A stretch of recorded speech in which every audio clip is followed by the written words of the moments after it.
प्रिया दीक्षित वही मासूम सी लड़की जिसकी मुस्कुराती हुई तस्वीरें सोशल मीडिया पर काफी ज्यादा वायरल हुई थी। लाल जोड़ा, माथे पर सिंदूर, आंखों में सपने और पास में खड़ा उसका पति एक स्कूल में सरकारी टीचर था। दिसंबर 2024 में ठाकुरगंज लखनऊ में प्रिया की शादी शुभम से हुई। दोनों पढ़े लिखे समझदार युवा जो पेशेवर करियर की तरफ बढ़ रहे थे। देखने में ये रिश्ता बिल्कुल आदर्श लग रहा था, लेकिन रिश्तों की सच्चाई बंद दरवाजे के अंदर पता चलती है और आंगन की दीवारें उन चीखों की गवाह बनती है। शादी के कुछ टाइम बाद ही प्रिया को समझ आने लगा था कि ये रिश्ता प्रेम का नहीं है बल्कि लालच का है। ससुराल वालों की मंशा कुछ टाइम बाद ही साफ हो गई। वो 15 लाख की एसयूवी और 6 लाख की कैश डिमांड करने लगे। जब प्रिया ने इन मांगों को पूरा करने से मना कर दिया तो उसे बदले में लात पड़, घूसे और मानसिक प्रताड़ना मिली। शुभम की बहनें ताना मारती कि तुम अपने घर से क्या लाई हो। शुभम की माँ कहती हमारे बेटे की इज्जत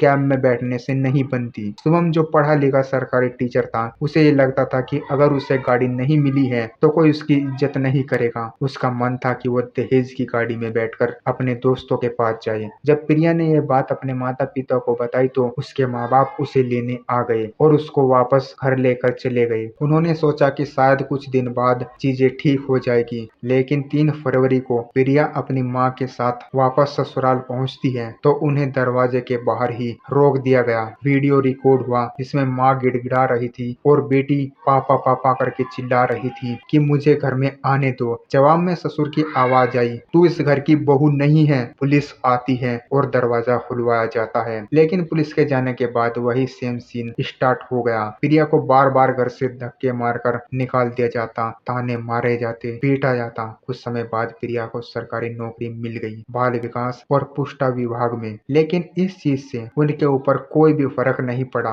उल्टा उनकी डिमांड और भी ज्यादा बढ़ गई। वो और बड़ी गाड़ी और कैश डिमांड करने लगे। शुभम प्रिया को डेली पीटता और प्रताड़ित करता और जबरदस्ती उससे मुस्कुराने के लिए कहता और फोटो खींचकर सोशल मीडिया पर डालता, यह दिखाने के लिए कि वो बहुत ज्यादा खुश है। 10 जून को प्रिया की ज्वाइनिंग थी, लेकिन 13 मई को प्रिया ने इस दुनिया से अलविदा कह दिया। मेरे हिसाब से ये एक मर्डर था, क्योंकि प्रिया ने जो नोट छोड़ा था उसमें यह बताया था कि उसे कई बार मारने की कोशिश की गई थी, उसे कई बार जहर देने की कोशिश की गई थी, उसने अपने आप को एडजस्ट करने की कोशिश की थी, उसने ये कोशिश की सब उसे एक्सेप्ट कर लेंगे, लेकिन उसे इतना ज्यादा प्रताड़ित कर दिया गया था कि वो मानसिक रूप से बिल्कुल खराब हो चुकी थी। लेटर में प्रिया ने सबसे ये गुजारिश की कि मुझे इंसाफ दिलाना ताकि अगली प्रिया यूं ना मरे। ऐसे केसेस में माँ बाप की बहुत बड़ी गलती होती है। जब प्रिया को वो लेकर चले गए थे और चलो वो वापस भी लेकर आ गए थे, पर उन्हें ये तो पता था ना कि उनकी सिचुएशन, ऐसे केसेस में माँ बाप की बहुत बड़ी गलती होती है। जब प्रिया को वे लेकर चले गए थे और चलो वो वापस भी लेकर आ गए थे, पर उन्हें ये तो पता था कि उसकी सिचुएशन में कोई इम्प्रूवमेंट नहीं हुई, तो उसे वापस ले जाते। तुम्हारे ऊपर वो इतनी बड़ी बोझ बन गई थी कि तुम उसे अपने पास नहीं रख सकते थे, और वो अर्न भी कर रही थी, तुम्हारे ऊपर वो डिपेंड भी नहीं रहती, लेकिन तुम फिर भी उसे वापस नहीं लेने आए। वो एडजस्ट करती रही और मर गई। ये कहानी सिर्फ दहेज की नहीं थी, ये कहानी है उस समाज की जो आज भी बेटियों को सिर्फ सौदा समझता है।